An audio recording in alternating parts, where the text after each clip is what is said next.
Good morning. Good morning, everyone, and welcome to this session about new ways of working and technological upskilling. My name is Gerardo De Lutzenberger. I'm Italian. I'm part of what we call the hosting team of this conference. I'm moderating this session, and I must say that also as a consultant, I'm really interested in seeing and listening to the speakers today because in my own work, I've been experiencing an extremely change in the way we have been working, okay? And a lot of challenges as well on the technological side of the thing, especially for us. We all are in the meeting industry, okay? So of course, with the pandemic, we had experienced a lot of changes. At the Assembly, there has been an ongoing reflection about new ways of working that started in 2020. I will show you what we have seen and the harvesting of the session we did last year in Porto Rosso, okay? So this is my name, Gerardo. Sorry, I forgot the clicker, so it's here. I will show you the graphic recording of last year, but before doing that, I want to introduce you my colleague, which is over there, Raquel Benbengui. And Raquel will be harvesting as well of our session today. And the result of the harvesting will be posted in the Idea Lounge, which is just outside this room. So this is the harvesting from last year. And as you see, last year we felt we were almost out of the COVID pandemic wave crisis. And so this was what came out regarding this session. So we were talking about regulation and the effect of the pandemic, of course, and caring of people, new regulations, right, effect of technology and impact of technology, agility, and the perception also of the kind of work you do. And there was a lot of conversation about home work, working from home, and these sort of things. And today we are going to explore the theme of new ways of working with this focus on upskilling, technological upskilling, so the capacity for the workforce, what we need for the workforce, with 4 speakers here that I'm going to introduce you now. The first one is Mark Jordan. Mark is from the Ireland and is the Chief Technologist at SkillNet Ireland. And he's an expert in technology, and he's also in some way accompanying companies in exploring new ways of working and building their capacity on that. Then we have Andrzej Czarnowski. Andrzej is the director of a Czech Digital Hub, and it's a general manager also of Brain for Industry, okay? And Celine Kaufmann, she's over there. Celine works at OECD. She's actually the director of SME and tourism division in Paris. She has a long experience in all these different sectors, and she has been leading different departments in OECD. And then we have Cosima Kovar. Cosima is an entrepreneur, a femme entrepreneur, as she's defined herself. She has a company that she co-founded. It's called ADA, and Cosima is an expert in supporting women in being more visible and more standing more in some way on the scene and of companies and the economic scene and the workplace. And before giving the floor to the speakers, I want just to invite you to listen to them, and while you're listening to them, just to try to in some way to sense what is coming out from all of them together. So what are the patterns in some way that you can recognize in what they see about new ways of working, no? So what is happening on the scene of working now? And this is one thing. And the other one, of course, is what are the driving forces of this? So we know that technology has been very important. We know, and we expect also artificial intelligence can be very important in this. But is there any other driving force that is in some way pushing or pulling for others' way of working? And also looking at the capacity part of the capacity building part of this. So what is needed for the workforce? What are we expect the workforce will need as skills in the near future, okay? Provided that we will be able to understand how work is evolving in the next years. So this is the what I also invite you to do. So listen actively to them and reflecting on this while you are listening to them. And then this is a participatory session, so I will also, you will have time with your fellow delegates at your table to discuss about these things, and then also you will have the floor. You will be able to share your ideas, your vision, what your perception about new ways of working, and also to ask questions to our speakers. So that's it, basically. And so I give the floor to Mark. And Mark, can you please tell us? Thank you very much. Yeah. Thanks. Good morning, everybody. My name's Mark Jordan. I'm the Chief Strategy Officer at SkillNet Ireland. And I wanted just to speak to you a little bit today, just to tell you about business in Ireland and just the work that we're doing as the National Agency for Workforce Talent Development.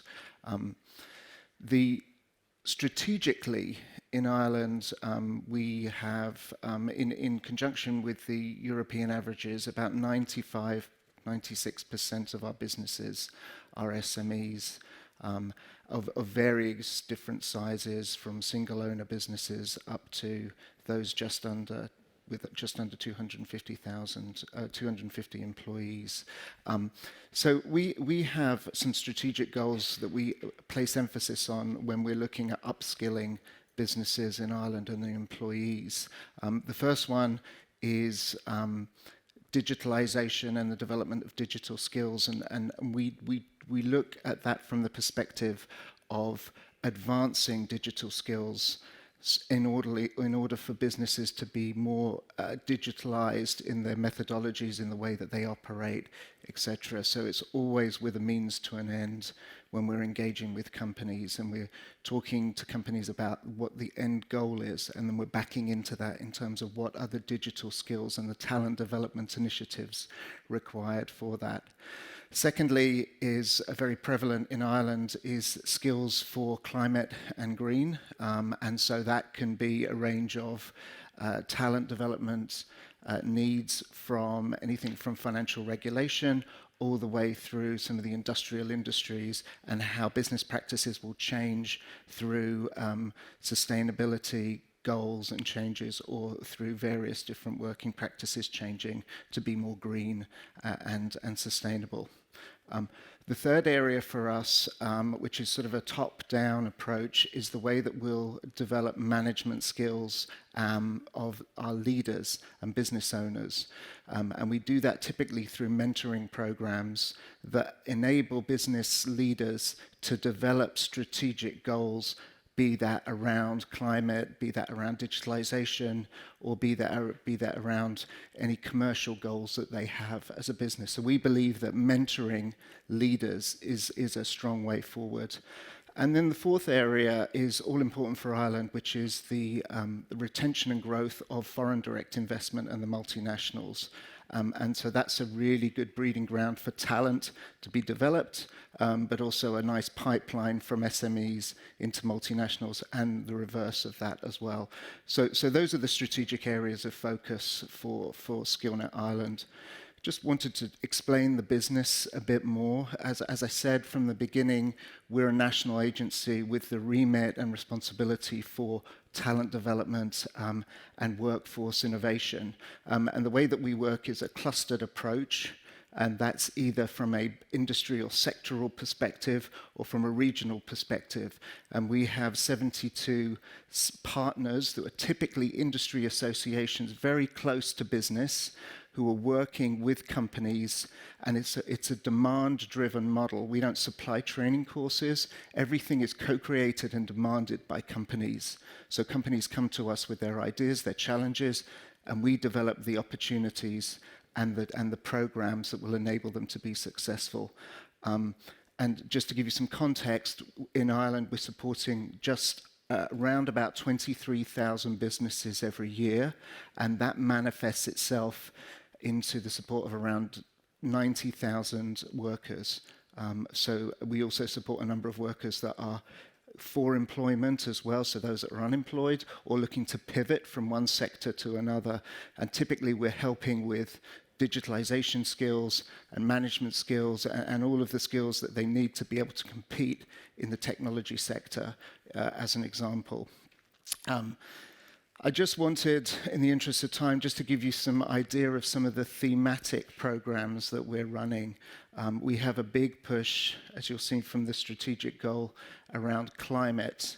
And we have a climate academy, which is effectively a center of excellence, the first of its kind, that will deal with sustainable finance, but deals with other areas of climate readiness. And we have a big academy with international best practices happening, experts.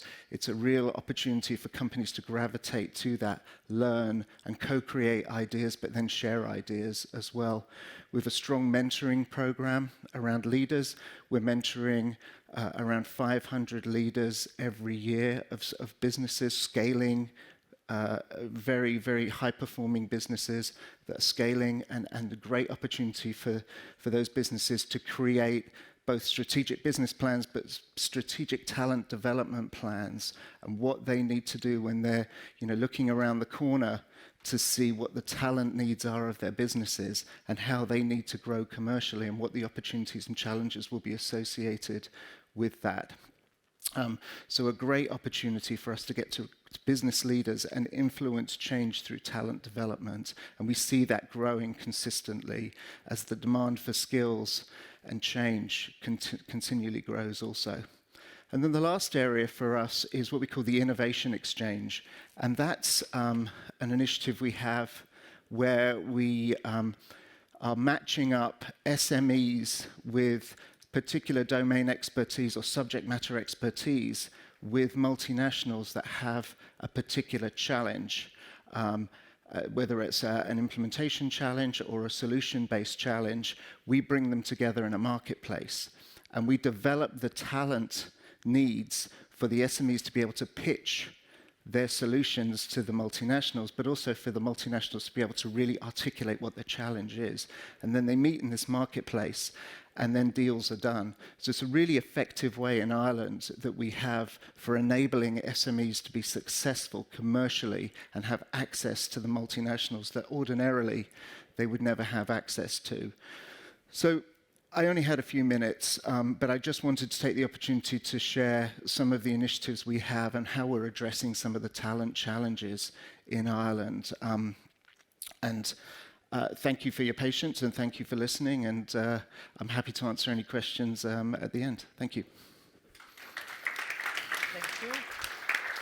Thank you, Mark. And now the floor to Andrei.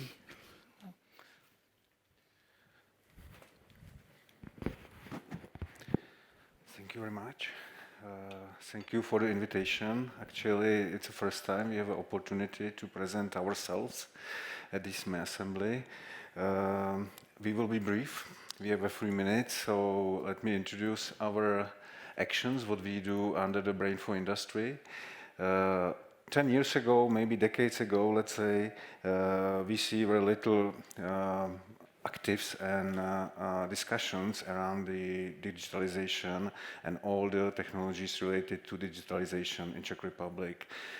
Consequently, I would say a few years ago we established the Brain for Industry as a very important step towards the digitalization technologies and implementation in Czech Republic and of course in Europe at all. We have established the Brain for Industry Consortium, which is organized by the Institute of Physics, the Academy of Sciences in Czech Republic, as a key coordinator. Of course, there are the members, key members, very important members under this consortium, helping towards the transformation in Czech Republic, helping the small and medium enterprises in order to absorb and adapt the new technologies coming from the digital and the additive manufacturing perspectives. We do and we did our steps towards the, let's say, be more European, and therefore we accept and be selected as one of the European digital hub, organized and, let's say, oriented to digital technologies, additive manufacturing and AI technologies.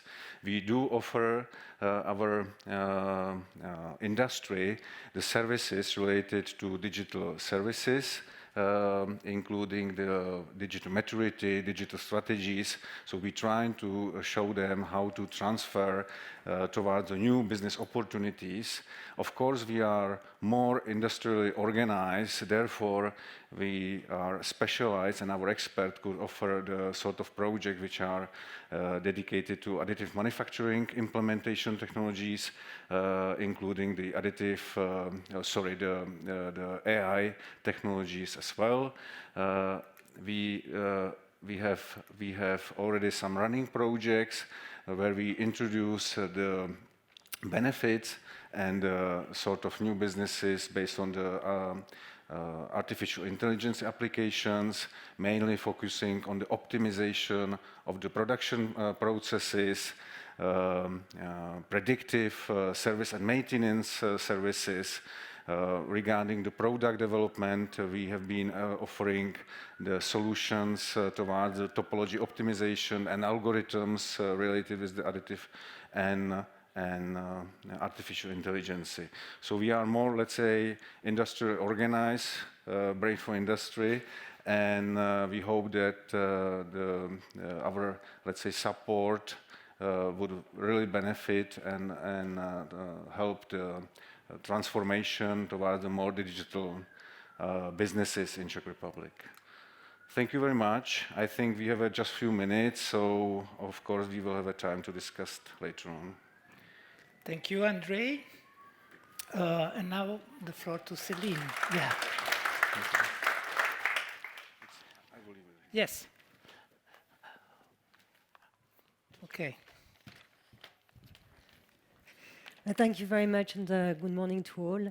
My name is Celine Kaufmann. I work at the OECD in the Secretariat in charge of SME and entrepreneurship policy. We serve the Committee on SME and Entrepreneurship, and I see a number of delegates in the room, so it's nice to see you. I thought I would start actually the presentation with a few facts and trends to situate a bit the digital upscaling context, and then I'll give you a very short flavor of where we focus, what we do to support policymakers in that area. And I apologize, I don't have slides, which is really uncommon for the OECD. So I can see you know us well, so it's good. So just to situate, according to our SME and Entrepreneurship Outlook that we published back in 2021, the adoption of digital technology by SMEs has, and we all know that, strongly intensified during the COVID. More or less between 30 to 50% of SMEs have increased their uptake of digital tools across OECD countries, so depending on OECD countries. And the more stringent the restrictions in the country, the more digital the SMEs went. And the take-up mostly involved digital solutions to support e-commerce, click and collect, online delivery, online payment, but also smart working solutions. So video conferences, teleworking, and so on. And what we saw as well is that SMEs that already had some acquaintance and expertise in digital tools were the ones that actually increased tremendously their use. And there's very few SMEs who started from scratch that took up new digital tools during the pandemic. But we know that SMEs were coming from far, and they are still lagging behind larger companies. We know, for example, from previous evidence before the pandemic that we collected in the report, the digital transformation of SMEs, that SMEs tend to digitalize marketing and general administration functions first. But the digital gap increases with technologies that are more sophisticated, typically data analytics, or when scale matters for implementation. So typically supply chain and customer relationship management software for front office and production integration. Harder for SMEs to take up. And now we see worrying signals that some of the smaller companies will not sustain the digital skill investment. We conducted a perception survey, but you can see that across different perception surveys. When asked about whether they will continue their investment, the smaller companies are not as positive as the bigger ones. And of course, it's a very dynamic field, and there are very evolving competence needs. So for instance, what we've seen during the pandemic is that digitalization has drastically increased SME exposure and vulnerability to digital security risks. In a context where we know, again, based on data from before the pandemic, that only 1/3 of small firms actually carry out digital security risk assessments compared to 3/4 of large firms. So a very big gap there. And this is a strong cause for concern, individually for SMEs, but also obviously in supply chains. As we can see, attacks increasing almost by the day. And today, we also see that access to talent is becoming an acute issue across the economy. So we can hear almost every day companies looking for talents, not necessarily finding them. And there's a risk that SMEs may again pay a higher price because of their greater difficulty to find talents, but also to retain them when they hire the talent. And just to give you an example of how SMEs actually rely strongly on their existing internal staff to undertake the digital transformation, we're just completing a paper which is on hybrid retail, based on a survey that we're carrying out with the help of Amazon. And when you ask companies how they are prepared to start selling online, most of them, more or less 3/4, 75%, they answer that they've used their current workforce, staff, to actually prepare the going online of their sales. Only 15% actually hire new staff that had the competency, and only, like the remaining percentage subcontracted to consultants to help them going online. So very strong reliance on the internal staff. What does it mean? It means that lifelong learning is critical for those companies, because we know that they rely extremely strongly on their workers, internal entrepreneurs, workers, to adapt to the changing digital tools throughout their career. But here again, the evidence shows that compared to larger companies, SMEs offer less ICT training to their staff, and the difference with big companies is huge. So for medium-sized company, the gap from medium-sized company to larger companies is about 20 percentage points across OECD countries, and it's up to 40 to 50 percentage points for the smaller companies. So this is a very important context to situate actually the work that we're doing, and that's why I had this long introduction. Because, of course, for policymakers, skills are the enabling factors to achieve many of their policy objectives. And this is obviously a priority area, but a challenging area for governments, because we see skills are evolving.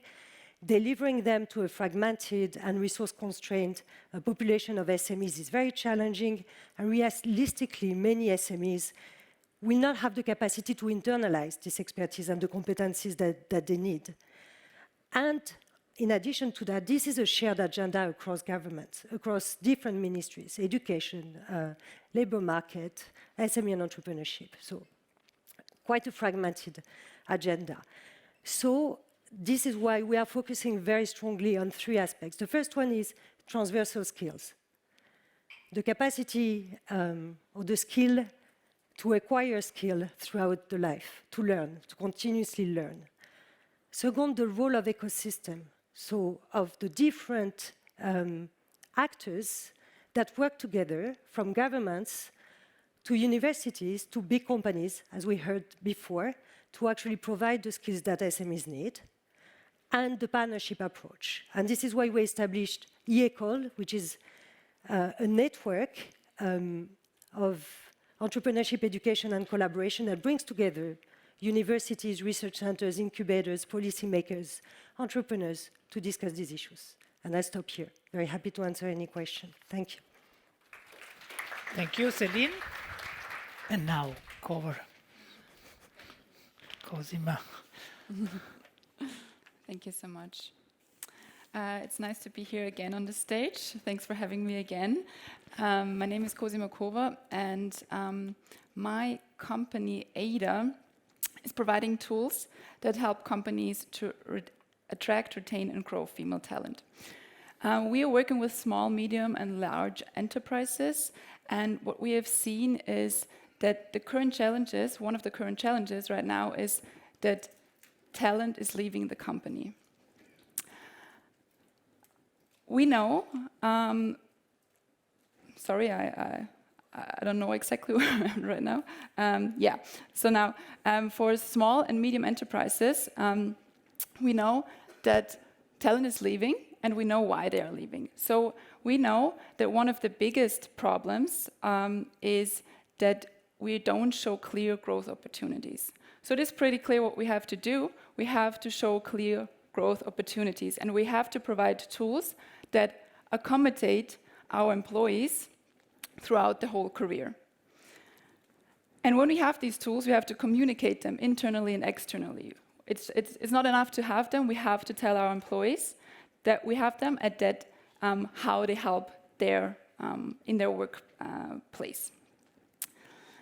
So upskilling is also not just a construct of hard skills. We also have to upskill soft skills, or as I like to call them, human skills.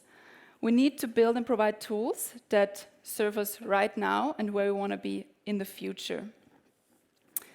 We know that the people who are working in the companies right now, and also the people who will work there in the future, they want to work in a diverse environment.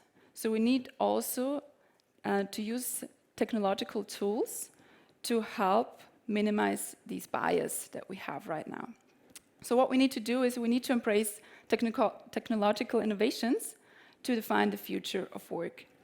My team has prepared a little video so you can see what we're doing at ADA. If it's playing. ADA provides daily 2-minute videos where leading experts like Yvonne de Baak share concrete tips that every woman can apply in their lives. ADA uses gamification and education technology, along with follow-up questions and call to actions to encourage consistent growth. The ADA app builds your personal journey using challenges like Everybody's Darling that contain videos from categories such as language and voice and inner attitude. So as you can see, I'm a CEO and co-founder of an edutech company that focuses on making the strength of women visible. Companies have to provide tools that fit the everyday schedule and that give the opportunity of consistent personal growth. In the briefing, I've seen this sentence, and it said, there will be fewer jobs because of AI. And I don't completely agree with this because, as we have seen in the past with industrialization and digitalisation, the knowledge that we need is just shifting, and it actually creates more diverse jobs. However, we have seen who is most likely to be impacted negatively by technological shifts and disruption, and these are women and minorities. For example, right now AI models are trained mainly on male-based datasets, which of course results in biased outcomes. So with AI solutions, we should not copy our current world with all its unequal systems. We should strive to build a new world that is more equal and diverse, and includes also the value of gender equality in the set of values of AI technology. So maybe you remember face recognition when it came out. This technology was trained on white male faces, so of course the technology knows this face the best. So when it came out, people from other nationalities or other sexes had a tough time, and the technology was not really friendly. So we have to focus to show the beautiful diversity of our world, and also treating it like it's not just something like nice to have. The solution, according to us at ADA, is that we have to build products and solutions that have women and minorities in mind. If we want our future to be a masterpiece, we need to give our artists more colors to paint with than just what it takes to create blue suits and brown shoes. Thank you.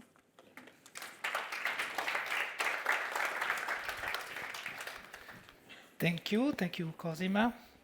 So now over to you. Take some time to discuss at your table with your fellow delegates what you have heard. Now, these different perspectives coming from the speakers, and also what is really happening in the world of work now. What is your perception? What you are seeing, and what are the capacity needed at this moment? What are the programs? So let's discuss at the table what you see at the moment, and then I will give you the microphone, and we will listen a little bit from your tables what is coming out. Okay?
past 10. 5 past 10.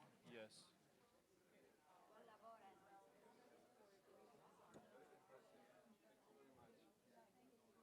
I don't know actually.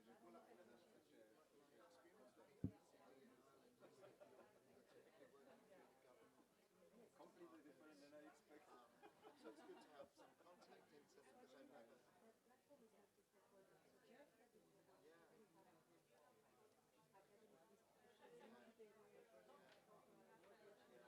Because your company, your organisation came to Ireland and we did some work, we're doing some work. Perception is that basically it's still the digital. It's reading also I mean, it's there. It's here actually. Which is coming out. I mean, well, which is good, which is really helpful. No, I know, but Yeah. so that's clear that you need to upskill the tech capacities of people. No, that's Yeah, clear. skilled people, talented one. Definitely, we are lack of this. Educational system must be transformed. And to understand what they can do, how they go about doing it. And I think that's been called out in some of the But because we have to create such opportunities. Even these European digital hubs, could help to educate, and train talented people. So that's what we are considering how to use this sort of programs.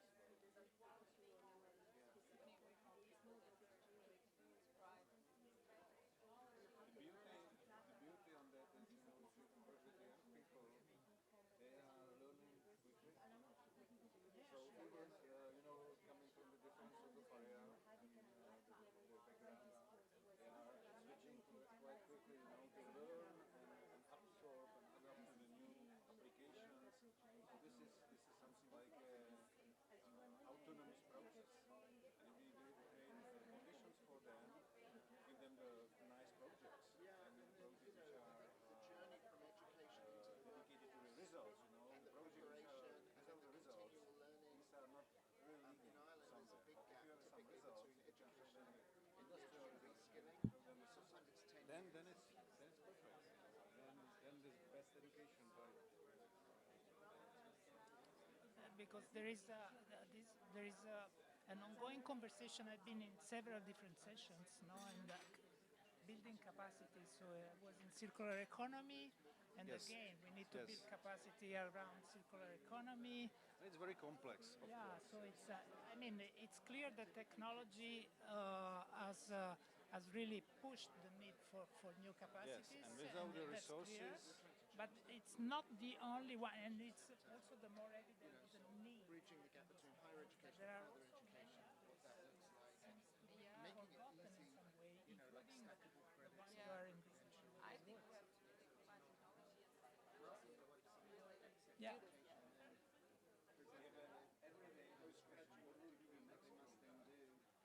these new technologies, Yeah. like additive technologies, more sustainable solution.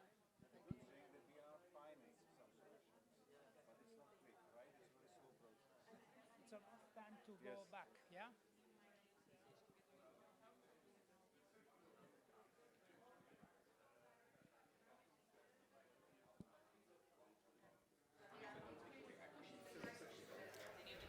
Okay.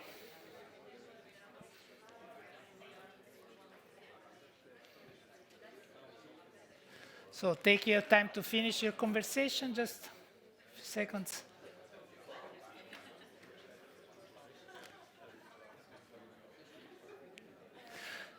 So, we were discussing as well, as you have been discussing, and one of my observations is that it's clear that technology is pushing the need for new talent and skills, as well as I've been in several different sessions in this assembly, and the capacity building, it's always the big topic. No, we need to increase the capacity of workers around circular economy, sustainability, and whatever. So whoever want to make a comment, yes, I will bring you the mic. Thank you very much. Lina Konstantinopoulou, Eurochambers. So we had a very interesting discussion, a quick but effective. So I think let's start from the start. We see a market that it's not balanced. So we see demand and supply being over, let's say, not balanced. We see quite a high unemployment already, but we also see talented people who cannot find jobs. So there is maybe a reason for that. Maybe we have too many VET programs, and as Chambers, we also offer VET programs. On the other side, we need a better forecasting activity of what is required from the demand side to know exactly what is needed. So forecasting capabilities on what is required for the future. We also mentioned the issue of the railways as a traditional sector and how it is very difficult to find, the new generation of railway managers. And we found two solutions. I think lifelong learning is one of the biggest solutions. And the second one is intra-mobility. Mobility in Europe, I think it's important to create a kind of a know-how and a best practice within the companies to understand a bit better, to pass the knowledge as well, to pass the torch across generations. And exactly, Erasmus Plus is a very good program, by the way, to create these. Yeah, thank you very much for that. Thank you. You can bring them to the ADS lounge later. And any other comment? Yeah. Okay. Hi, Lena Tsipuri from University of Athens and Startupper. There is a difference between SMEs. I think we have discussed that. And my perception from today's discussions is that you're very much focusing towards the lower end. And I would totally agree with what the previous speaker said about forecasting capabilities. And that leads to the startups and tech SMEs, which need different skills. They need very much the high-end skills. I assume that you leave these to universities. And not sure universities are doing this job. They're not so progressive. So I refer mainly to Ireland and the OECD. I mean, Ireland, you said you have specific skills for foreign direct investments. I assume these are more high-end skills. But I think for the OECD, it would be nice to also turn your attention towards future and how we can nurture the tech startups market, which leads, of course, to creative destruction and Schumpeterian dynamics. But, this is how the economy works. Thank you. Yes, please. All women. Good. Good morning. My name is Ana Pajaron. I work for the Chamber of Commerce, Industry and Services of Terrassa, near Barcelona in Spain. I very much agree with what you were saying. I would like to raise two important points, because as a Chamber of Commerce, we are in contact on a daily basis with entrepreneurs, and we see their problems. One problem with forecasting. We forecast, education system is more or less slow, and then the forecast again change. So this is why it is very important, lifelong learning, reskilling, in-company training, and of course, micro-credentials. It's very important to give specific skills in small pieces in a fast and effective way. And the second point is about mobility. I agree with mobility. Mobility is very important because in some countries you have more skilled people in one technology than in others. But there's a problem of regulation about labor.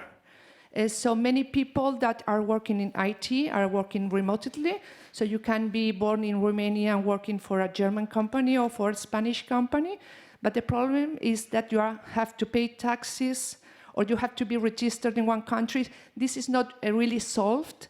So there is an important work to be done concerning labor regulation, because many people that are digital nomads are freelancers, or they are owners or founders of new companies, but they are not employees.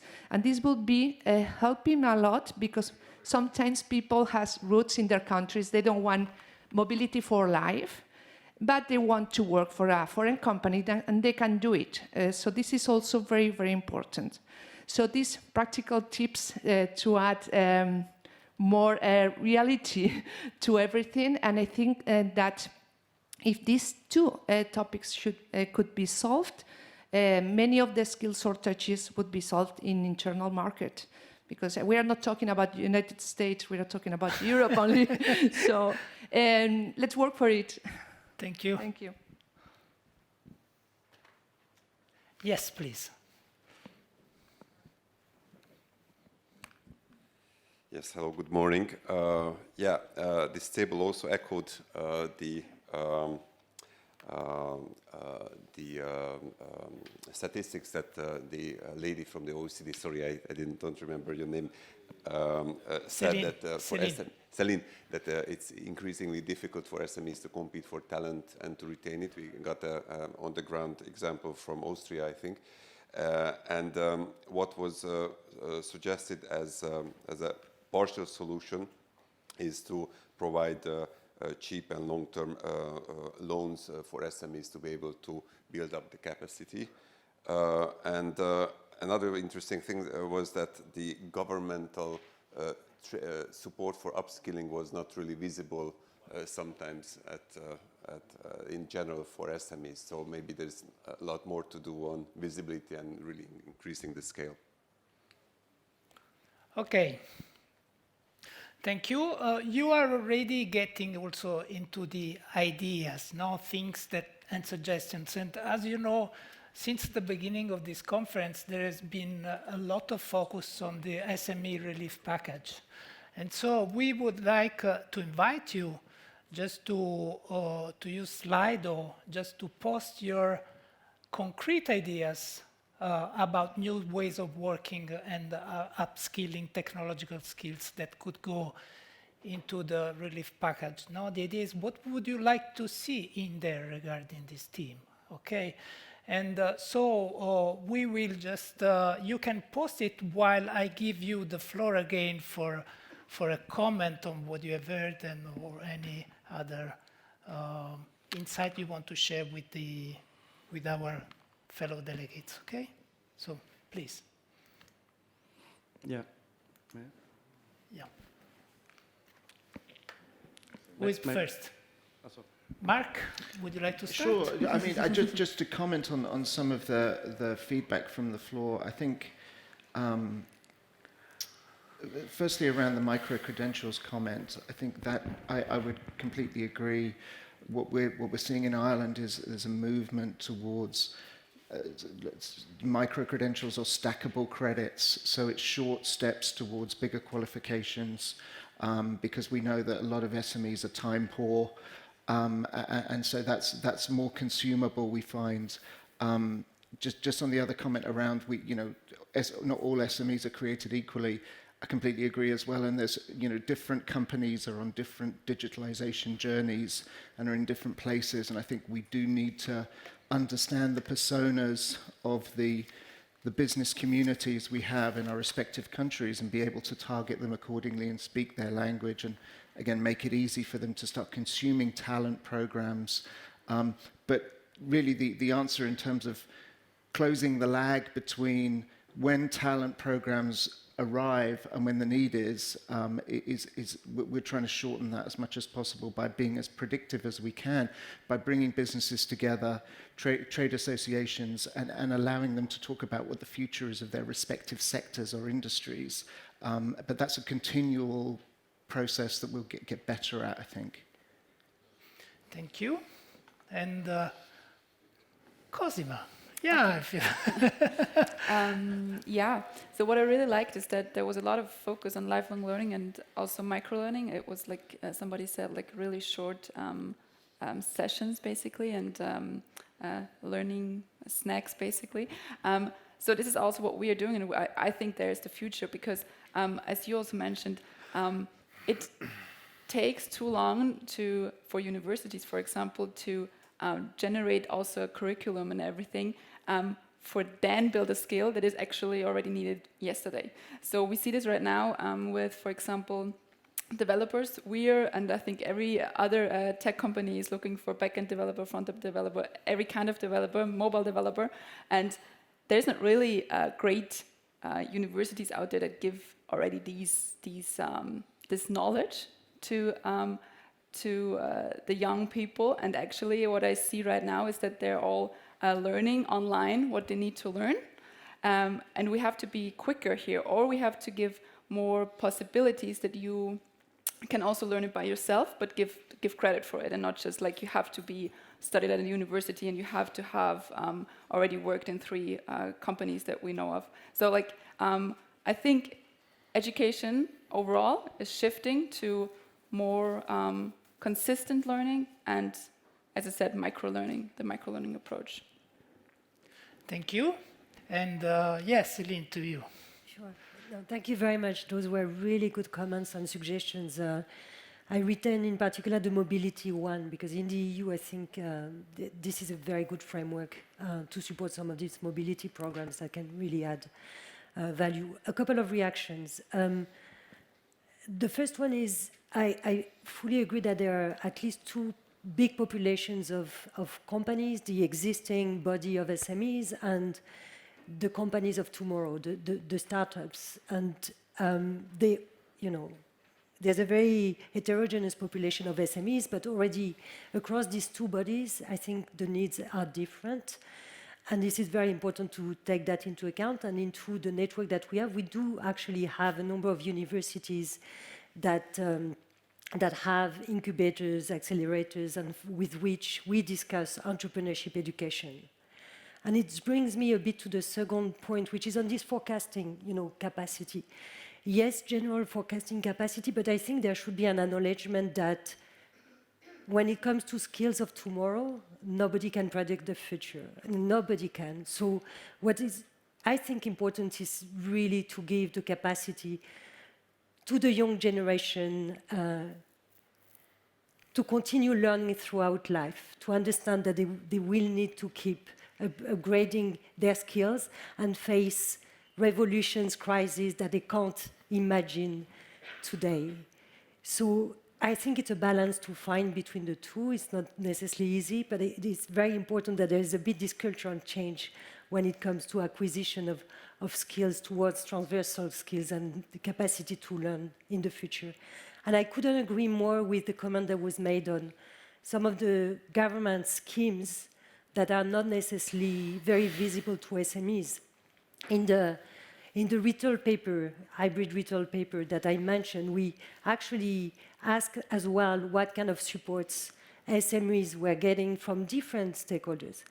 And most of the support they were getting was from B2B, so fellow business partners, big companies, but networks of SMEs as well, peer-to-peer learning. Government was coming last. Why? Because SMEs were not aware of these schemes. So it's not that they didn't exist, and it's not that they were not effective when SMEs had access to the information, because they were quite actually effective once SMEs knew of their existence. But the information didn't go through from governments to SMEs, and that was one of the major issues that SMEs were saying. Thank you. Andre. Thank you very much. Yes, it's very complex, and thank you very much for all the comments. It's just becoming to my mind, reviewing these 20 years in industry and cooperating with the universities and Academy of Science in Czech Republic, we have been moving and shifting this sort of towards the, let's say, transition in Czech Republic as well. However, the artificial intelligence and the digitalization technologies they are becoming more and more important in my eyes, because it's going to be like a new strategic resource for many things in the society. So if we want to be a key player on the global perspective, we have to improve and upscale the financial resources even towards the European basis, because US invests more than 8 times, maybe 10 times more than Europe. Asian, they invest more than 6 times than Europe into the artificial intelligence resources.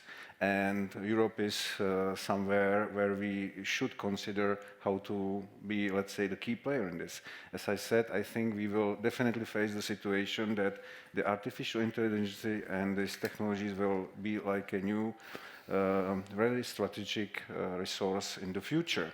And then will help definitely to accelerate the employment in the future. So this is my message. So thank you, everyone. Thank you, Cosima Kovar, Celine Kaufman, Andrei Czarnowski, and Mark Jordan. Thank you to all of you. Yes, we have 2 questions. You're right.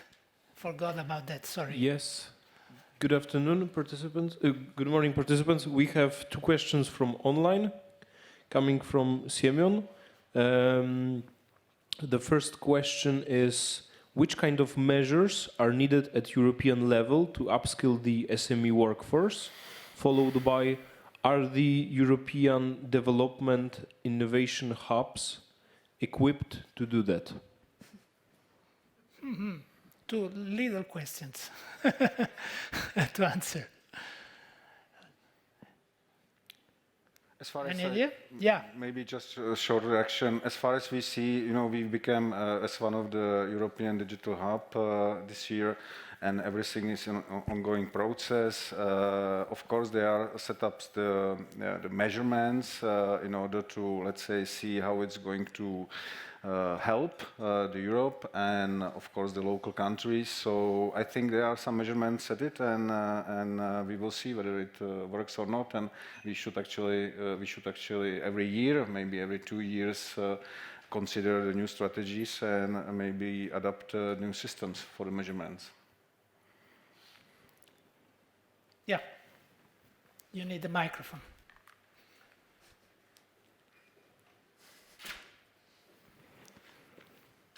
Yeah, we are going to wrap up. Well, It's on? yes. Yeah. Well, I'm not a European Commission, so I do not know. I cannot answer on their behalf, but I know that there are quite a lot of programs. I mean, 2023 is going to be the year of skills. Yeah. So there are quite a lot of programs right now that are running. Erasmus Plus for entrepreneurs, ALMA program, Pact for Skills. There are so many programs out there. I think, well, I can only echo that for the time being. Thanks. Thank you. Yeah. So thank you also for the stream of ideas that we have seen appearing here on the screen. I just invite you to continue the conversation in the Ideas Lounge, where you could also, we'll see also the work that my colleague Raquel has done by harvesting this session. So you will see the drawing over there, and I thank you all, and it's time for a little break and another session. Thank you very much. Thank you.